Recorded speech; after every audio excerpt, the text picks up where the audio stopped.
साथियों नमस्कार, कैसे हैं आप सब लोग? मज़ामा केम छो कसा आहेज़ आप सबको। जय श्री राम, जय बालाजी की, जय खाटू श्याम जी की। एक महत्वपूर्ण फैसला जो है हम पढ़ने जा रहे हैं, acquittal in cheque bounce case. Judgement है Shri M Maruti versus Nagaraj. Judgement है दिनांक 16/4/2025 का। प्रोनाउंस किया है ऑनरेबल कर्नाटक हाई कोर्ट ने। साथियों इस केस के फैक्ट्स क्या थे उसको अपन समझते हैं। एक परिवाद जो है दाखिल हुआ सेक्शन 138 NI एक्ट के तहत। मामले में आरोपी को बरी किया गया। मामला जो है हाई कोर्ट में गया। एक बात ध्यान रखिएगा कि जब भी परिवाद जो है दाखिल होता है NI एक्ट केसेस में और वो परिवाद जो है वो होता है डिसमिस, तो ऐसे सिनेरियो में जो परिवादी है उसके पास रेमेडी है ऑनरेबल हाई कोर्ट में। हालांकि जो रिसेंट कानून अभी है BNSS का, उसमें रेमेडी दी गई है कंसर्न विक्टिम को to make an appeal to sessions court. Clear है? तो व्यू जो है बार बार चेंज होते रहेंगे, पर हमको ये बात समझनी है कि अगर एक्विटल हो गया है कंप्लेंट केस में तो रेमेडी हाई कोर्ट में है, पर BNSS के इंटरप्रिटेशंस के हिसाब से रेमेडी सेशंस कोर्ट में भी है। क्लियर है बात है? साथियों इस मामले के फैक्ट्स क्या कि जो परिवादी है और जो आरोपी हैं एक दूसरे के अच्छे जानकार हैं, दोनों के बीच जो है अच्छे रिलेशनशिप रहे। कंसर्न आरोपी ने कंसर्न परिवादी से कहा कि उसे रुपयों की जरूरत है, जिसके पेटे 6.5 लाख रुपए जो है कंसर्न परिवादी ने कंसर्न आरोपी को दिए, जिसके रिपेमेंट के कॉन्टेक्स्ट में एक चेक दिया आरोपी ने कंसर्न परिवादी को। यह चेक जो है बाउंस हो गया। कारण था बाउंस का fund insufficient. Ultimately legal notice दिया गया, ना तो रिप्लाई दिया ना ही अमाउंट पे किया, ऐसा कहना था कंसर्न परिवादी का। अल्टीमेटली उसे कंप्लेंट जो है फाइल करनी पड़ी, पर ट्रायल कोर्ट ने कंसर्न आरोपी को जो है दोषमुक्त कर दिया। मामला जब हाईकोर्ट में आया तो प्राइम अटैक था परिवादी का कि चेक पे सिग्नेचर जो है एडमिटेड है कंसर्न आरोपी के। अगर चेक पे साइन एडमिटेड है तो ऐसे सिनेरियो में सेक्शन 139 NI एक्ट का प्रिजम्पशन है, उसको रिब्यूट नहीं करा है कंसर्न आरोपी ने, और बर्डन जो है आरोपी पे है। अगर प्रिजम्पशन रिब्यूट नहीं करता है तो जो स्टोरी हमने सेटअप करी है उसको सही मानते हुए कन्विक्शन कर देना चाहिए था।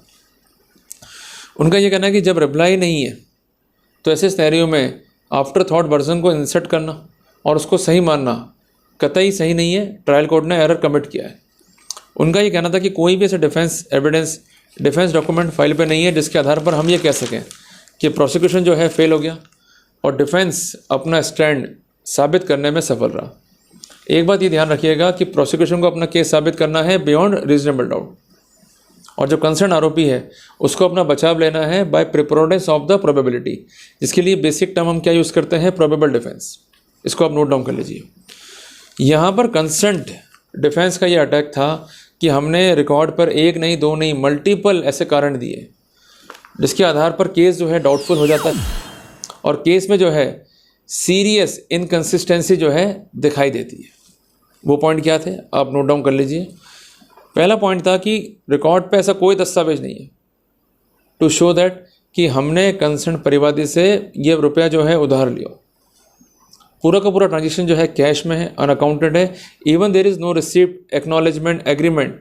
जब तक उसके कॉरोबरेटिव डॉक्यूमेंट्स नहीं है तो केवल एक स्टोरी सेटअप करना अपने आप में ये पर्याप्त नहीं है कहने के लिए कि इतना रुपया जो है उधार दिया गया होगा। एक बात ये ध्यान रखिएगा कि एक रिसेंट फैसला भी आ चुका है ऑनरेबल सुप्रीम कोर्ट का। जजमेंट है दिनांक 16/4/2025 का, जिसमें यह स्पष्ट किया गया है कि अगर ट्रांजेक्शन 2 लाख से ऊपर है, कैश में है, तो ड्यूटी है मजिस्ट्रेट की कि वो कंसर्न ITO को इन्फॉर्म करेगा।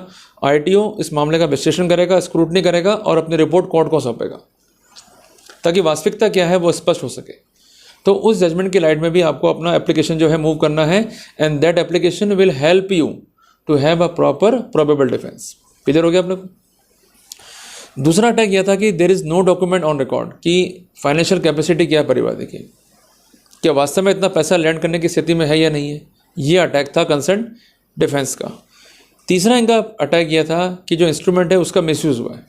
हम सब जानते हैं कि अगर इंस्ट्रूमेंट का मिसयूज़ हुआ है या उसमें अल्टरेशंस हैं जो विदाउट कंसेंट है, तो ऐसे सिनेरियो के अंदर section 87 NI act makes the instrument word.